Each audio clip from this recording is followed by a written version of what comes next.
Junior Abena, est-ce que vous aurez un mot à ajouter, peut-être en une minute, pour que nous passions à autre chose? Oui, il y a un plan que nous n'avons pas exploré. Bon, c'est vrai, c'est le plan de la défense, oui, les accords de défense. On a évoqué, c'est vrai qu'on n'a pas parlé dans la profondeur, on n'a pas insisté. On a évoqué avec le cas justement de l'armée. Donc, je voulais dire qu'en réalité, à partir du moment où la France sait qu'elle perd son précaré au niveau de l'Afrique au sud subsaharienne, avec la formation de l'AES, il est important pour la France d'avoir un partenaire stratégique comme le Nigeria, qui, au nord du Nigeria, on sait bien qu'il y a les incursions de Boko Haram et tout.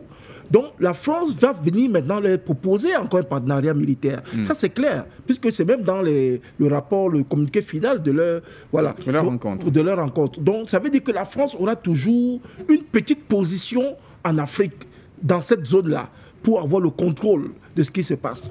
Et le Nigeria, je vous dis, allez voir ce que le Nigeria gagne derrière cet échange-là. Parce que le Nigeria aussi a trop de soucis actuellement avec leur monnaie. Ils ont trop de soucis avec l'embargo que les Européens, l'Union européenne et tout ça ont voulu mettre sur la production et la distribution du pétrole de Dangote et tout ça. Ils ont beaucoup d'autres problèmes comme ça, sous-jacents. Et je pense que c'est l'une des résolutions, peut-être pour le Nigeria, de pouvoir trouver aussi un peu de souffle, un peu d'ouverture, une fenêtre. Et surtout que pour ajouter le à votre mot là, le président Bola Tinubu avait demandé à ce qu'au Nigeria, les nationaux facilitent la tâche à Dangote qui était dans le gouffre. Exactement. Donc vous voyez que si on ne prend pas en compte ces données-là, on fausse complètement le débat. Donc c'est un débat purement technique et dans le cadre économique. Ici, on parle d'économie et de géostratégie. Économie parce que l'économie nigériane est l'une des plus fortes en Afrique. Et géostratégie parce que la position du Nigeria par rapport à la CEDEAO, par rapport à l'Afrique de l'Ouest, est une position dominante et majeure.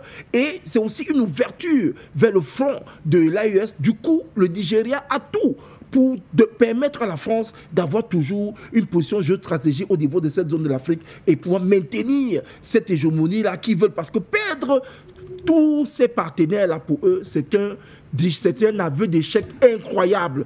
Donc, ils peuvent partir, faire des retraits comme ils ont fait avec les bases militaires, mais le retrait ne peut pas être seulement physique, mais ils vont revenir même de façon mécanique ou bien de façon électronique ou digitale, parce qu'ils ont des satellites, ils ont tout ça. Et voilà pourquoi la France a besoin d'avoir... Parce que vous savez qu'un satellite ne peut pas, ou un avion ne peut pas survoler un territoire si vous n'avez pas des accords et tout ça. Donc voilà pourquoi il faut faire tout ça avec le Nigeria. Et sachant que maintenant les drones peuvent survoler le Nigeria, les satellites et puis même les drones et tout ça, voilà, les avions et tout. Donc c'est tout cet arsenal-là militaire et de défense que la France veut établir avec le Nigeria pour être sûr qu'elle a toujours un œil du côté de l'Afrique de l'Ouest, côté subsaharien, parce que ces gisements les manquent énormément et ils savent que sans ces gisements-là, pour les avoir ailleurs, c'est 2 fois le prix ou 3 fois.